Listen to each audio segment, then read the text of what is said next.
And now we put a wrap on the news cycle today with delivering the rest of the news.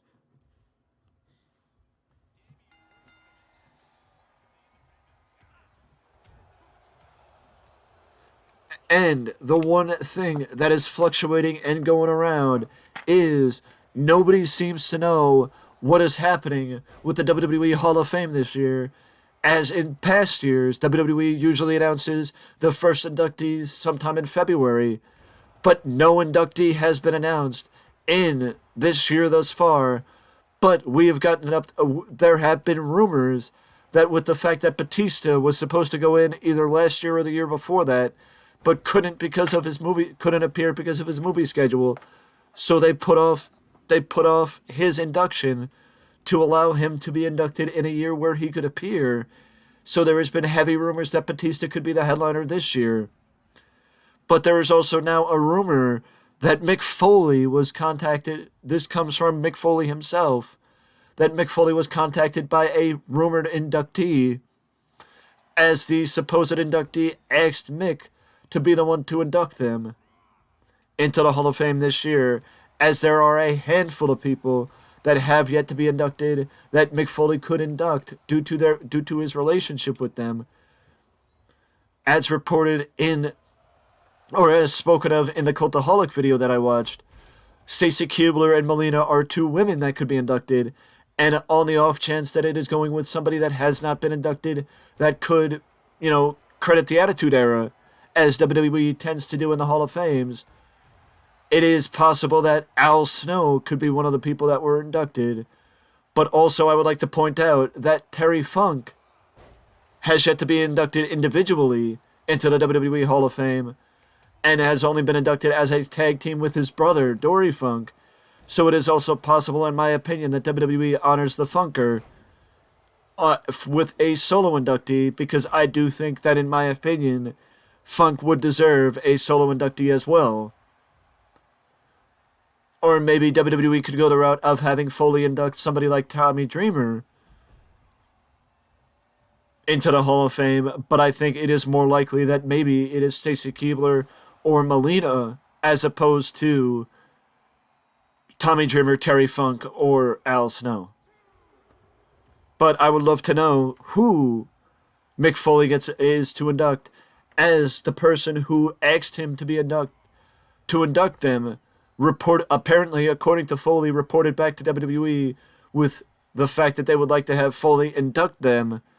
So it seems like that is set in motion, but it just depends on them getting inducted into the Hall of Fame this year more than anything else at this point. So I guess we will have to wait and see, as I believe the class of the Hall of Fame will probably get announced closer to WrestleMania, which is the only thing that seems to have logic now, as far as anything in that nature is concerned. Also, I will give an update on the contracts of Kenny Omega and the Young Bucks in this news video later on. But first, we got an update on the tag team title match set for the March 30th event, which is a joint promoted show between New Japan and Impact Wrestling, as the Bullet Club is set to defend the tag team titles, the Impact Wrestling tag team titles, held by Chris Bay and Ace Austin, in a four-way, also involving Aussie Open, the former tag team champions, the Motor City Machine Guns, and I believe the tag team name is TDSK, or TMDK, which is the team of Shane Haste and Bad Dude Tito, as Ace Austin and Chris Bay defeated the Motor City Machine Guns on the March 2nd edition of Impact Wrestling to gain the tag team titles for the Bullet Club.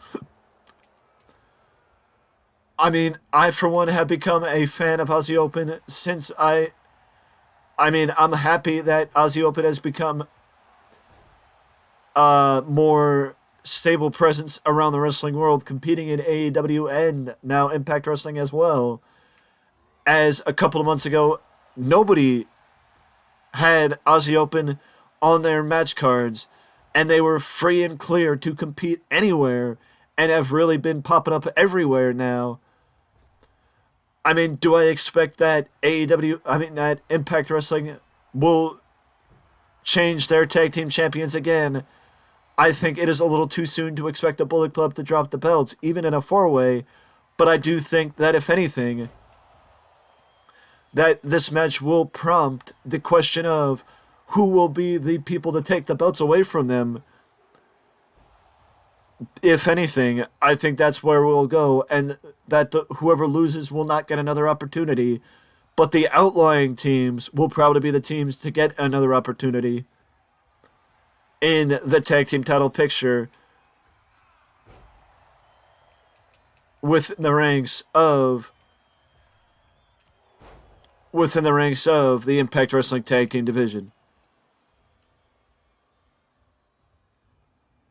But also, as the previous news videos said, or I believe I said, oh no, I said it in the Rampage video, that Super Card of Honor from Ring of Honor is being presented on March 31st. But that means on that Friday, we got Super Card of Honor, and on this Thursday, we have the Multiverse Only the Strong Survive, presented by Impact Wrestling and New Japan. So we got two major events back to back as we lead into WrestleMania weekend, which WrestleMania weekend will definitively be a incredibly busy weekend for any and all wrestling news outlets. So, I mean, keep your eyes open and keep your ears pierced, because that's going to be something you're not going to want to miss, because it's going to be easy to miss some happenings going on, because the festivities start on March 30th with Impact Wrestling's event, Only the Strong Survive, and I mean, really, they're not going to end until SmackDown the following week. So it's going to be a week-long event from March 30th until the end of the first week in April, which I have my charity stream going on that week. So it's going to be an incredibly, incredibly busy week for everyone involved. But we got a little bit more news to get to before the end of the show, before the end of the news cycle. And it's two simple updates. Update number one is that the Bucks and Kenny, both their contracts will be expiring before the end of 2023. I believe right now with the added time, Kenny's contract is set to expire in the fall of 2023, and apparently the Bucks are probably set to expire around the same time. But WWE is said to also be interested and going to make a play on the Bucks and Kenny Omega, which is not a surprise.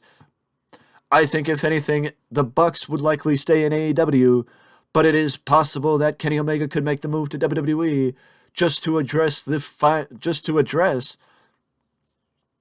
maybe make the jump to WWE, then make the jump back to AEW, to give him some time to do the dream matches that everybody has wanted him to do. But I think it is also possible that if Kenny made the move to WWE, it would be the end of the One-Winged Angel as Kenny's finisher, because Kenny would have to pull down a little bit on his in-ring style and not be as stiff, looking. I mean, but that's just my opinion. I could be wrong, but maybe the V-trigger would be his finisher instead of the One-Winged Angel, is all I'm saying. But all the report is that WWE is going to make a play for both the Bucks and Kenny when their contracts are up for renewal, as Tony Khan will do everything in his power to keep the VPs under contract with AEW for the long term. The other update is that Powerhouse Hobbs title victory that took place this past week on Dynamite was planned since the fall. It's been in the works since September, and also his association with QT Marshall has also been in the works since the fall. The only thing that changed is that Powerhouse Hobbs was supposed to win the title from Wardlow and not win the title after Wardlow beat Samoa Joe. It is questionable why. The main question is why basically AEW took the belt off Wardlow to begin with, gave it to Darby Allin, gave it to Samoa Joe, and then gave it back to Wardlow instead of keeping it on Wardlow and giving it to Powerhouse Hobbs, as Hobbs was said to be penciled in to win the belt at Revolution Week, like he did. It's just the fact that it was supposed to end a longer reign for Wardlow than a reign that only lasted a couple of weeks or a couple of days. So that's the only thing that was, changed. But with that being said, it is the end of the updates and the end of the news cycle for another day, and I will see you in the next news video.